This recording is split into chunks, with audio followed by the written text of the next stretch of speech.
I'm Parker Dahl. And I'm Warren Eichhoff.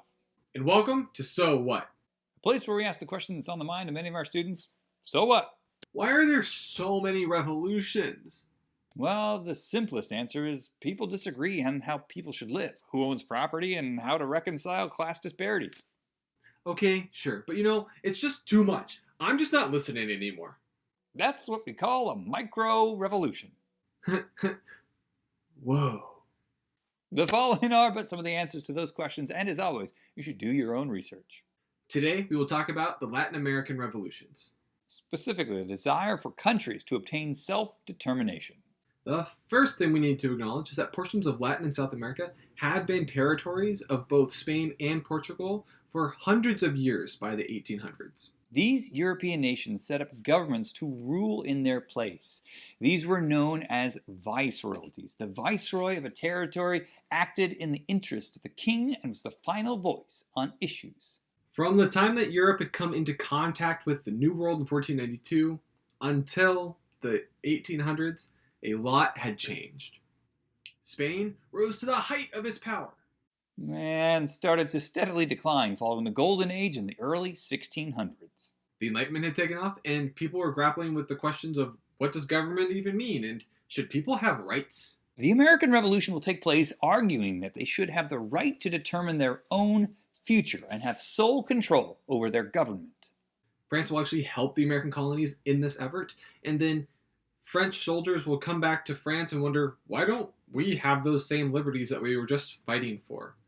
This, in part, will actually influence the French Revolution. The French Revolution will inspire, in part, the Haitian Revolution, which was the first and only successful slave revolt of the era. And at this point, we need to take a break.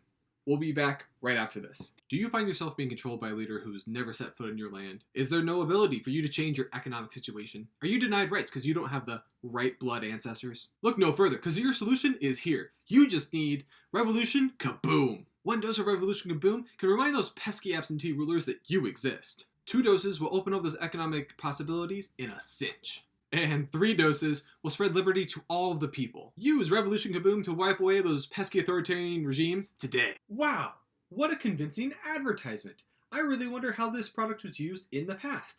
Let's go back to the Spanish Viceroyalty of Mexico in the year 1810. Hello, random priestly individual. Can you please tell me your name and why you were ringing that bell? My name is Father Hidalgo, and I'm calling the people of Dolores for an announcement. What's the announcement? That the people of Mexico have suffered the abuses of foreign tyranny for too long. If the American colonies and the Haitians can overthrow their abuses, then we can too. We must rise up and cast out the Spanish once and for all. Okay, but are you going to use Revolution Kaboom? What is that?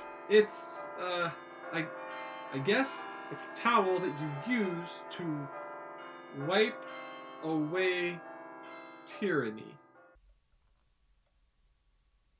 Yeah, I just heard myself say that out loud. It sounds ridiculous, but in my defense, the advertisement was really convincing. Okay, I'll just see myself out now. As you can see, the people of Latin America saw that revolution was possible and were starting to call for change. This brings up a question. Changes from what? The people of Latin America wanted the right to self-determination. Which means the process by which a country determines its own statehood and forms its own allegiances and government. The people also wanted the individual liberty to change their own lives. Under the Spanish system, people were limited in changing their economic situation. Society in these viceroyalties was organized by strict bloodlines. The more pure European you were, the more access to power you had. The group known as the Peninsulars referred to individuals that were born in mainland Spain, and they were not only the highest social class, but also the only ones that were able to hold the positions in both government and the church. This meant that people of mixed or no European descent were ineligible for social mobility and had little to no voice in their government. This didn't sit well with people because Spanish-born individuals were being elevated on a continent that didn't include Spain. So back to the main idea of revolution. In 1810, Father Miguel Hidalgo A priest of Creole descent will ring the bell in the cry of Dolores. Another priest, Jose Morelos, would take up the fight for independence. He called for Mexican independence. Even though he will be captured and executed by Spanish, he is credited with starting a movement that would eventually lead to independence. He wanted to improve conditions for Mexicans, abolish slavery, and give the right to vote to all men. He too was captured and shot in 1815. Well, Augustin de Iturbide, who actually fought against independence initially, will consolidate a resistance made up of multiple ethnic groups. Together they repelled the Spanish viceroy, declared independence, and named Iturbide Emperor Augustin I. There. What?